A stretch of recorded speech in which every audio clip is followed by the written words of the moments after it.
Hi friends, welcome to my channel. ഇന്ന് അയല കൊണ്ടുള്ള ഫിഷ് ഫ്രൈയുടെ റെസിപ്പിയാണ് ചെയ്യുന്നത്.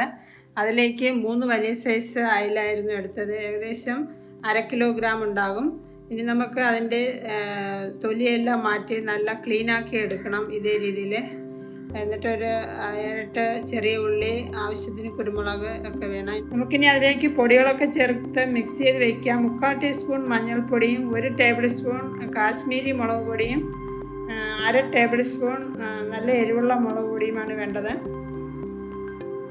എന്നിട്ട് നമുക്ക് അതിനോടൊപ്പം 6-7 ചെറിയ ഉള്ളി ചതച്ചെടുത്തതാണ്, അതുകൂടെ ചേർക്കാം.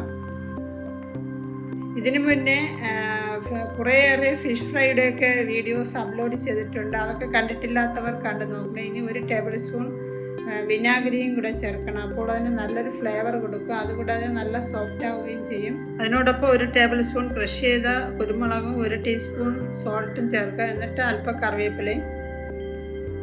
എന്നിട്ട് നമുക്കത് മിക്സ് ചെയ്ത് വയ്ക്കാം. കുറഞ്ഞത് അരമണിക്കൂറെങ്കിലും ഇത് റെസ്റ്റ് ചെയ്യാൻ വയ്ക്കണം. അതല്ലെങ്കിൽ 1 മണിക്കൂർ. നമ്മൾ ഫ്രിഡ്ജിൽ വയ്ക്കുന്നതാണ് നല്ലത്. എന്നാലേ അതിൽ ശരിയാവണ്ണം എരിവൊക്കെ ഇറങ്ങുകയുള്ളൂ. എന്നാലും നല്ല ടേസ്റ്റ് ഉണ്ടാവുകയുള്ളൂ. നമ്മൾ ഉടനടി അത് ഫ്രൈ ചെയ്ത് കഴിഞ്ഞാൽ അതിൽ മസാലയൊന്നും പിടിക്കില്ല. അതുകൊണ്ടാണ്. ഇനി നമുക്കത് അടച്ചു വയ്ക്കാം. ഇപ്പോൾ ഏകദേശം ഒരു 3/4 മണിക്കൂർ ആയിട്ടുണ്ട് ഞാൻ റെസ്റ്റ് ചെയ്യാൻ വെച്ചിട്ട്. തവ നല്ല ചൂടാവുമ്പോൾ നമുക്കതിലേക്ക് ആവശ്യത്തിന് വെളിച്ചെണ്ണ ഒഴിക്കാം. വെളിച്ചെണ്ണയിൽ ഫ്രൈ ചെയ്യുമ്പോഴാണ് കൂടുതൽ ടേസ്റ്റ് ഉണ്ടാകുന്നത്. എന്നിട്ട് ലോ ഫ്ലെയിമിൽ വെച്ചാൽ മതിയാകും ഈ സമയം. എന്നിട്ട് നമുക്കതിലേക്ക് ഓരോന്നായിട്ട് ഇടാം. ഇത് നമ്മൾ ഉടനെ ഇങ്ങനെ മറിച്ചിടരുത്. ഒരു 2-3 മിനിറ്റ് കഴിഞ്ഞിട്ട് ഒന്ന് മറിച്ചിട്ടാൽ മതിയാകും. നമ്മൾ ഈ ഫിഷ് ക്ലീൻ ആക്കുമ്പോൾ തന്നെ അതിൽ ആവശ്യത്തിന് വെള്ളത്തിൻ്റെ അംശം ഉണ്ടാകും. അതുകൂടാതെ നമ്മൾ മസാലയിൽ വെള്ളം ചേർത്ത് കഴിഞ്ഞാൽ അത് കൂടുതൽ എണ്ണ വേണ്ടി വരും നമ്മളിങ്ങനെ ഫ്രൈ ചെയ്തെടുക്കുന്ന സമയം. ഇതിപ്പോൾ നമ്മൾ പെട്ടെന്ന് തന്നെ ഫ്രൈ ആയി കിട്ടും. ഇത് കുറച്ച് വലിയ ഫിഷ് ആയതുകൊണ്ട് ഒരു 3-4 മിനിറ്റ് എടുക്കും. അതിൻ്റെ ഉൾവശമൊക്കെ വേകണം നല്ലപോലെ. അതുകൊണ്ടാണ്. ഇപ്പോൾ ഏകദേശം ഫ്രൈ ആയി വന്നിട്ടുണ്ട്. നല്ലൊരു ഫ്ലേവറൊക്കെ ഉണ്ട്.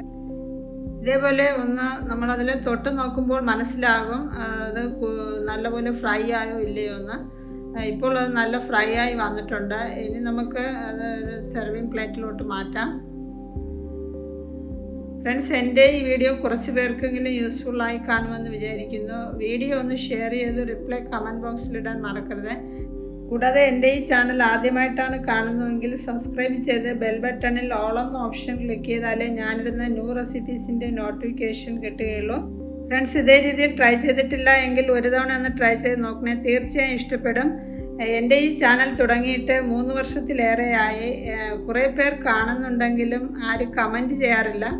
ഫ്രണ്ട്സ്, ഇതിനു മുന്നേ കുറേയേറെ ഫിഷ് കറിയുടെ വീഡിയോസും അപ്ലോഡ് ചെയ്തിട്ടുണ്ട്. അതുകൂടാതെ അയല വെച്ചിട്ടുള്ള ഫിഷ് കറിയുടെ മാങ്ങ മുരിങ്ങയൊക്കെ ചേർത്താണ് അത് റെഡിയാക്കിയത്. അത് നല്ല ടേസ്റ്റാണ്. ഈ ഫിഷ് ഫ്രൈ റൈസ്, കപ്പ, അതുകൂടാതെ ചപ്പാത്തിയോടൊപ്പം കഴിക്കാനും നല്ല ടേസ്റ്റാണ്. പുറമേ ക്രിസ്പിയും ഉൾവശം നല്ല സോഫ്റ്റുമാണ്. ഫ്രണ്ട്സ്, അടുത്ത പുതിയൊരു വീഡിയോയുമായി വരുന്നത് വരെ നന്ദി.